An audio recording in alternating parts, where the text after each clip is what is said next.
I am so happy that you're able to join us for this extended interview.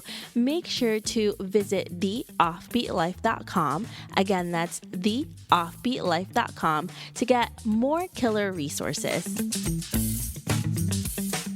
Hey everyone, thank you so much for joining us for this extended interview with Sheena, where she is going to give us a lot more tips on how to boost your self-confidence. Hey Sheena! Hi, Debbie. Thanks for having me. So first off, can you give us some tips on how to do a mindset shift to pursue our passions? Well, some of the things I've done to shift my mindset, the first thing was what you say to yourself. As women, we're very critical. We are our own worst enemy, and we just feel like, every single thing we do, we're just not good enough, or we, shame ourselves to the point of not doing anything. So it's really important what you say to yourself. One of the things I've done on my podcast or on my website was create a self-talk tape. And, you can listen to that any given moment when you're feeling down, you can repeat it. It's really important how you treat yourself and what you say to yourself, because that affects how your mood is, what your thoughts are. So that's one of the things I've done. Another thing was read a lot of self-help books. I've read a bunch of self-help books that really help me see things in a different way. And, success, love, confidence. Reading those books really helped me out. And, I also love watching autobiographies of people, especially, the ones where you just feel like they can't catch a break, but they keep on pursuing. Having affirmations. So, when I have moments of self-doubt or I just don't feel like I'm 100% confident, I say three things to myself. I just say, I am love, I am enough, and I am worthy. And I keep telling myself that every single time because there's days where I'm just like super not confident. I want to hide from the world. I don't want to talk to anybody. I just feel really low. But I keep telling myself that and I keep on repeating it until I feel better. Another great thing that someone taught me was if you have a bad thought, quickly change it to the opposite. So, if you look in the mirror and you're like, oh, I feel fat today. You just think, no, I don't, right? Like, I feel good. I feel pretty. I feel skinny, whatever it is, right? Like if you feel like you're ugly, you just change the opposite of it. Just say, I don't feel ugly. I feel beautiful. So those are some of the mindset shifts I've done, and who you surround yourself with is super important. I had to let go of a lot of people who I just felt toxic. They may look sincere on the outside, but deep inside, they're just not a good person. So, and then that takes a lot of work on yourself to see beyond that. It took me a while also. So this is why, working on yourself and doing things for yourself really helps you realize what's good for you, what you deserve. Be confident in your own capabilities and skills to go out there and live the life that you want. You talked a little bit about the books that you read. Can you give us a few of them that's really made an impact for you? So one book that I really love, and so this is about a woman's story from the Philippines.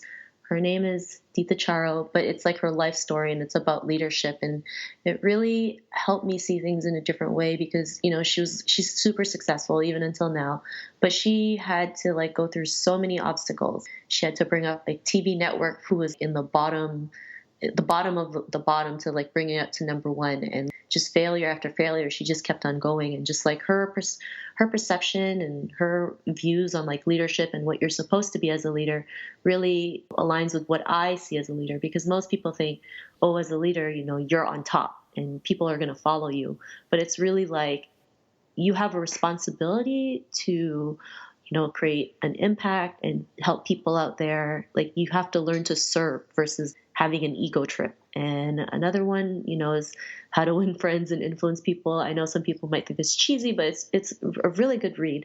Another one is called 3 Feet from Gold. A lot of us quit when we're just so close. I've been there. So I want you to realize when you're about to quit something, just realize you're a lot closer than you think. So 3 Feet from Gold is a really good read. One of the first self-help books I ever read was The Secret. Actually, I watched the movie because I didn't really like to read at the time. But The Secret is they do have good views on the law of attraction and what you want to attract into your life. So those are some of the books I've read. I know there's a lot more, but I can't remember them at the top of my head. I can't wait to actually check those out. And I've read How to Win Friends and Influence People. And honest to God, that book changed my perspective on how to deal with people. And I tell everyone to read that book. It's not cheesy. I love it. Can you give us some daily exercises on how to get our self-confidence back on track? Some of the things, you can do is have a set of affirmations that you want to say to yourself. It doesn't have to be like 100 affirmations. It can just be, I only say three that really resonate with me. You can even use those three, right? That I use, which is I am loved, I am enough, I am worthy. I also work out because for me, jogging or walking really helps me clear my mind. It's like my form of meditation. So have, some form of meditation that you do. And, it doesn't have to be like you sitting there and listening to calm music because that might not be for you. I know it's not for me because I fall asleep all the time. So I just felt like that wasn't for me. And like, running along the beach or running outside really clears my head, really helps me like get my day going. Having an attitude of gratitude, just being thankful for the simple things in life, which is just having clean water and food to eat and clothes, to wear. For most people, that's a luxury. We take it for granted, especially living in Canada and the States. We take a lot of things for granted because if you've ever been to the Philippines, like if you've never been, it's a total culture shock. There's, poverty everywhere. So you have to be thankful of like the little things. And the more you're thankful, that the bigger things will start coming to you, and celebrating every single success, right? Something that you're happy about today that you succeeded. We forget to celebrate the small stuff because we're so focused on the big stuff. Journaling is good. It doesn't have to be a whole book of what you did today, but you can write little things here and there, kind of like dump all your feelings on paper, just write it out. Maybe today you weren't feeling great. Just write it. It's like, I felt like shit today and it's okay. So those are some of the things I do. Thank you so much, Sheena, for giving us all of these incredible tips. So if our listeners want to know more about you, where can they find you? If they want to look for Sheena Yap Chan, I'm like the only Sheena Yap Chan on the internet. So that's one good thing. And it's one easy way to check me out. They can also check out my podcast, The Tao Self-Confidence, on Apple Podcasts, on Stitcher, Android Play, Android, Google Play. I switch those. And also on Spotify, which is great. And they can also go to my website, thetaoselfconfidence.com, to check out past episodes, tools and resources on self-confidence. Thank you, Sheena. Thanks for having me. Thanks for joining me on this extended interview. Don't forget to subscribe and leave a review on iTunes. We can also chat some more on Facebook at The OB Live. I'll talk to you soon.